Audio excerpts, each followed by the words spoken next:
ಅಣ್ಣ ತಮ್ಮಂದ್ರು ಬೆಳೀತಾ ಬೆಳೀತಾ ದಾಯಾದಿಗಳು ಅನ್ನೋ ಮಾತಿದೆ. ಇವತ್ತಿನ ಈ ಕೇಸ್ನಲ್ಲಿ ಇದು ಸತ್ಯ ಅಂತಾನೆ ಹೇಳ್ಬೋದು. ಈ ಒಂದು ಕೇಸ್ ನಡೆದಿರೋದು ಎಲೆಕ್ಟ್ರಾನಿಕ್ ಸಿಟಿಯ ಮೈಲ್ಸಂದ್ರ ಎಂಬುವ ಒಂದು ಪ್ರದೇಶದಲ್ಲಿ.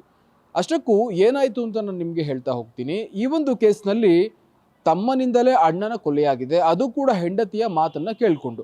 ಸುಮಾರು 11 ಗಂಟೆ ನಿನ್ನೆ ರಾತ್ರಿಯ ಸಮಯದಲ್ಲಿ ಏನು ಆಂಟೋನಿ ರಾಜ್ ಎನ್ನುವ ವ್ಯಕ್ತಿ ಇದ್ದಾನೆ, ಆತ ತನ್ನ ಅಣ್ಣನಾದಂತಹ ಸುಮಾರು 39 ವರ್ಷದ ಬಾಲರಾಜನ್ನ ಚಾಕುವಿನಿಂದ ಇರಿದು ಕೊಂದಿದ್ದಾನೆ. ಕೆಲಸವನ್ನು ಮುಗಿಸಿ ಆಗಷ್ಟೇ ಮನೆಗೆ ಬಂದಿದ್ದ ಬಾಲರಾಜ್ ತನ್ನ ತಮ್ಮ ಕುಳಿತಿದ್ದನ್ನು ನೋಡ್ತಾನೆ. ಆದರೆ ಆತನ ಸಂಚು ಏನು ಈತನಿಗೆ ಅರ್ಥ ಆಗಲಿಲ್ಲ. ಯಾಕಂದರೆ ಆತ ಕುಳಿದು ಕೂತಿರ್ತಾನೆ ಅದೇ ಒಂದು ಸ್ಥಳದಲ್ಲಿ. ಹೀಗಾಗಿ ಸ್ವತಃ ಚಾಕುವನ್ನು ಸಹ ಆತ ಹಿಡಿದುಕೊಂಡು ಕೂತಿರ್ತಾನೆ. ನಂತರದಲ್ಲಿ ಬಾಲರಾಜ್ ಯಾವಾಗ ಕೆಲಸದಿಂದ ಮನೆಗೆ ಹೋಗ್ತಾನೆ ಆ ಸಮಯದಲ್ಲಿ ಆತನನ್ನ ಕಾಲಿನಿಂದ ಉದ್ದು ಯಾವಾಗ ಬಾಲರಾಜ್ ಕೆಳಗಡೆ ಬೀಳ್ತಾನೋ ಆಗ ಚಾಕುವಿನಿಂದ ಹಲ್ಲೆ ಮಾಡಿ ಆತನ ಕಥೆಯನ್ನ ಫಿನಿಶ್ ಮಾಡ್ತಾನೆ. ಈತ ಫಿನಿಶ್ ಮಾಡೋದಕ್ಕೆ ಅತಿ ಮುಖ್ಯವಾದ ಕಾರಣ ಆತನ ಹೆಂಡತಿಯಾದಂತಹ ರೋಸಿ. ಆಂಟೋನಿ ರಾಜ್ ಹಾಗೂ ರೋಸಿ ಗಂಡ ಹೆಂಡತಿಯಾಗಿರ್ತಾರೆ. ಆದರೆ ಆಂಟೋನಿ ರಾಜ್ ಸಾಕಷ್ಟು ಕುಡಿತವನ್ನ ಮಾಡುವ ಒಂದು ಕಾರಣದಿಂದ ಆಕೆ ಏನು ಆತನನ್ನ ಬಿಟ್ಟು ಹೋಗಿರ್ತಾಳೆ. ಇದೇ ಒಂದು ಕಾರಣದಿಂದ ಇನ್ನಷ್ಟು ಜಗಳವನ್ನ ಮಾಡುತ್ತಾನೆ. ಇದೇ ಒಂದು ಕಾರಣದಿಂದ ಏನು ರೋಸಿ ಇದ್ದಾರೆ ಅವರು ಏನು ಆಂಟೋನಿ ರಾಜ್ ಆರೋಪಿ ಇದ್ದಾರೆ, ಈತನನ್ನ ರಿಹ್ಯಾಬಿಲಿಟೇಷನ್ ಸೆಂಟರ್ಗೂ ಕೂಡ ಹಾಕಿರ್ತಾರೆ. ಹೀಗಾಗಿ ಬರೀ 15 ದಿನಗಳ ಹಿಂದೆ ಅಷ್ಟೇ ಆಂಟೋನಿ ರಿಹ್ಯಾಬಿಂದ ಹೊರಗಡೆ ಬಂದು ತನ್ನ ಹೆಂಡತಿಗಾಗಿ ಹುಡುಕಾಟವನ್ನು ನಡೆಸ್ತಾ ಇರ್ತಾನೆ. ಈ ಒಂದು ವಿಚಾರ ರೋಸ್ಗೆ ಗೊತ್ತಾಗುತ್ತೆ. ಆ ತಕ್ಷಣವೇ ರೋಸಿ ಏನು ಆಂಟೋನಿಗೆ ಕರೆ ಮಾಡಿ, ನಾನು ನಿನ್ನ ಮನೆಗೆ ಬರಬೇಕು ಅಂತ ಅಂದರೆ ನಿನ್ನ ಅಮ್ಮ ಮತ್ತು ನಿನ್ನ ಅಣ್ಣ ಏನಿದ್ದಾರೆ ಅವರು ಮನೆಯಲ್ಲಿ ಇರಬಾರ್ದು ಎನ್ನುವ ಒಂದು ಮೌಖಿಕ ಸಂದೇಶವನ್ನು ಕೊಡ್ತಾಳೆ.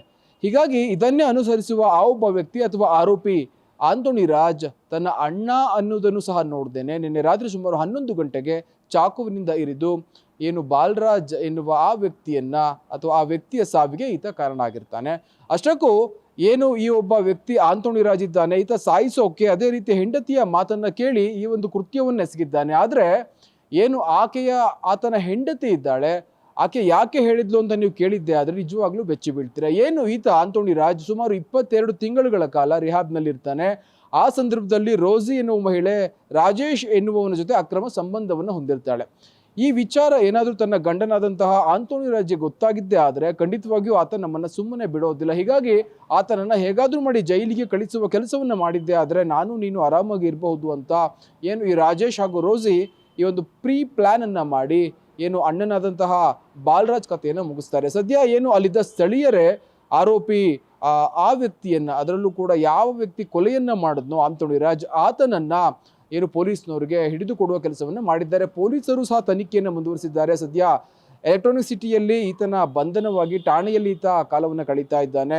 ಈ ಒಂದು ಕೇಸ್ನಲ್ಲಿ ಅತಿ ಪ್ರಮುಖವಾಗಿ ಏನು ಆಂಟೋನಿ ರಾಜ್ನ ಹೆಂಡತಿಯಾದಂತಹ ರೋಸಿ ಕೂಡ ಏನು ಅನುಮಾನಾಸ್ಪದ ಮಹಿಳೆಯಂತೆ ಕಾಣ್ತಾ ಇದ್ದಾರೆ.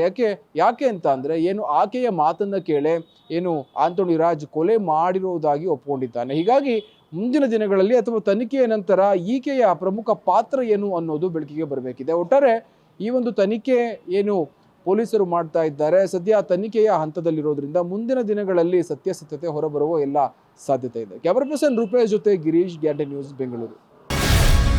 ಗ್ಯಾರಂಟಿ ನ್ಯೂಸ್, ಸುದ್ದಿ ಖಚಿತ, ನ್ಯಾಯ ನಿಶ್ಚಿತ.